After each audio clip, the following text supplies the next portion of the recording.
And just to highlight the Australian immigration system, the current government, and you got to give credit where credit's due. I think this bill is great. There was a migration amendment bill 2024 that the government put forward, and I thought it was fantastic. And what it did was, if a non-citizen was going to be removed from Australia, the non-citizen had exhausted all avenues and was going to be removed or deported from Australia.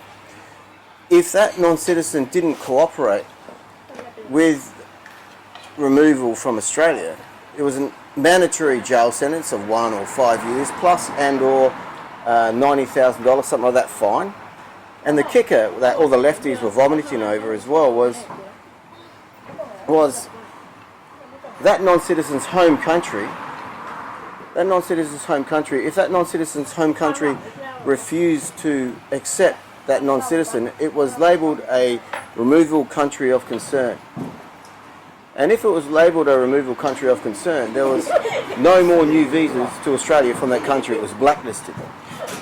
So, yeah, I think that was great. So, anyway, the toughen immigration opposition and all that in Australia.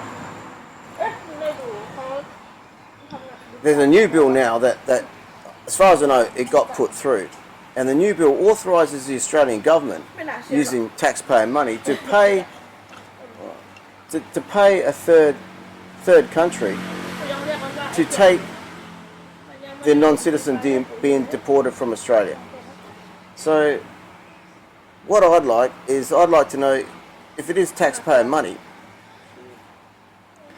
a bit of transparency. How much for each individual non-citizen being deported from Australia, how much that non-citizen cost in, exhausting all appeals to prevent deportation, if at all any taxpayer money was used for that, for the detention, for accommodation, food and all that, for the flight to the third country, for the payment, how much the Australian government paid that third country, and is there any action in that country? Like, is there any more the Australian government has to pay that country? Like, do the Australian government, do we the taxpayer have to pay for that non-citizen's accommodation in that country, or are there any ongoing payments?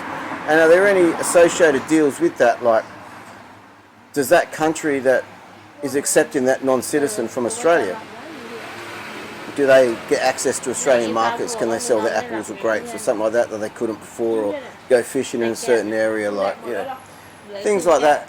There's a lot to be said. I mean, I saw the submissions and the recommendations of that, and some of the stuff was like, there's no compelling reason, or it's an international embarrassment, or it's not going to change overseas governments' attitudes. Well, of course it's not, but at least maybe in 12 months from now, we won't have another whole lot of people from that country that are going to refuse to go back and have to deal with double.